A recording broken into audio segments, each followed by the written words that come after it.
All right, let's get right into it. We're all scrolling through these feeds, seeing the picture-perfect lives of influencers. But what's really going on behind that filter?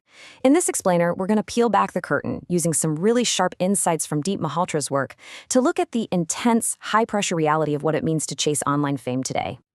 You know, this whole idea kind of started way back here. In 1968, Andy Warhol dropped this bombshell of a prediction. He imagined this future where pretty much anyone could get their own little slice of the spotlight. But you have to wonder, could even he have imagined how ridiculously fast that moment would become? And this is where things get wild.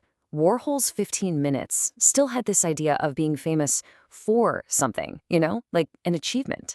But today, we're living in the age of 15 seconds of fame. It's not about leaving a legacy anymore. It's all about fleeting popularity measured in the time it takes to swipe a screen. So, let's talk about the crazy high stakes of this new game. I mean, think about it. You can swipe past a video faster than you can even think about changing a TV channel. That's the new speed of fame, and man, is it fickle. And this creates this constant buzzing anxiety. For an influencer, one wrong move, one bad take, one cringy post could mean going from viral sensation to totally invisible overnight. There is just zero room for error. It's like walking a tightrope 24/7. So who's really calling the shots here? It's easy to think influencers are these entrepreneurs, these captains of their own ship. But the truth is, they all report to the same very demanding boss. And here is something that's really tough for a lot of creators to accept.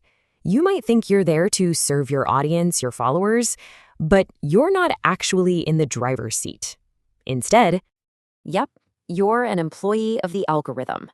It's this hungry beast that never sleeps and it makes all the rules. It wants content and it wants it now. It's not a 9 to 5. You can't just clock out. If you stop feeding it, you basically disappear. And this is what that job looks like in real life. It's a nonstop, relentless loop. Create, feed, analyze, repeat. It's not a career ladder, it's a hamster wheel. And honestly, it's exhausting just looking at it. So what happens when you're stuck on that wheel? Eventually, you hit what the source calls the content plateau. Creative burnout is inevitable. You just run out of things to say. And that's when you see creators get desperate, right? Like a serious business coach who suddenly starts reviewing movies just to get some views and keep the algorithm happy.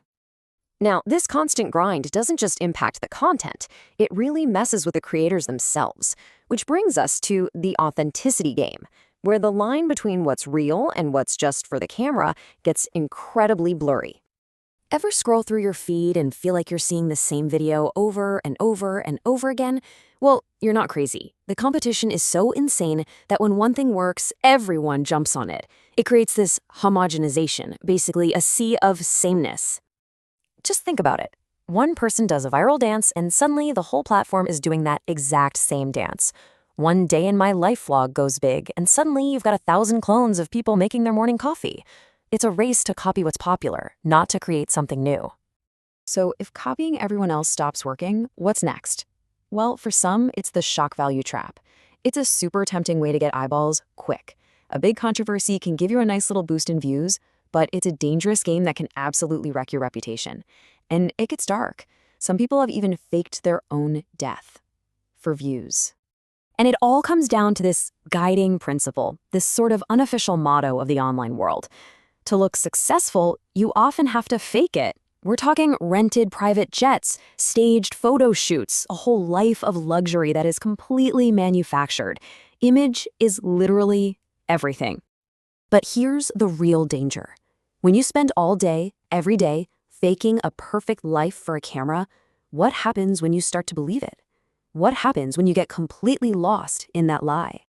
Okay, so let's shift gears a little and talk about the internal cost of playing this game. Because behind every single post, there's a human being looking for validation. And that validation, it comes at a very, very high price. It really all boils down to this, doesn't it? This one little number. This single unit of social currency. You see, a like or a view, it's not just a metric. As the source material so perfectly puts it, it says certificate of validation. It's your audience telling you, hey, you're doing a great job. You're worthy. Keep going. And that is a powerful drug. But here's the question that keeps every creator up at night. What happens when that validation just stops? When the likes dry up and the view counter stalls? Well, that's when the self-doubt comes crashing in. Logically, an influencer might know a dip in views is probably just a change in the algorithm. But emotionally, they take it personally. They start questioning their talent, their creativity, their own self-worth. And all of this, it builds up to this one crushing realization about the influencer world, the feeling that you are completely and totally helpless in this chase for fame. When you get right down to it, influencers are not in control. They are completely at the mercy of platforms they don't own, algorithms they can't possibly understand, and an audience that can forget about them with a single swipe.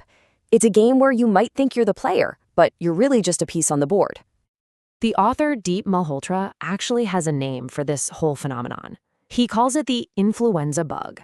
He describes it as an addiction to chasing those numbers, a bug that traps you in this vicious cycle of obsession and, in the end, total disillusionment. And as this bug spreads, and it's spreading fast, fueled by that simple desire for a few likes, the real question kind of turns back on us. How close are you to catching it? Are you just one swipe away?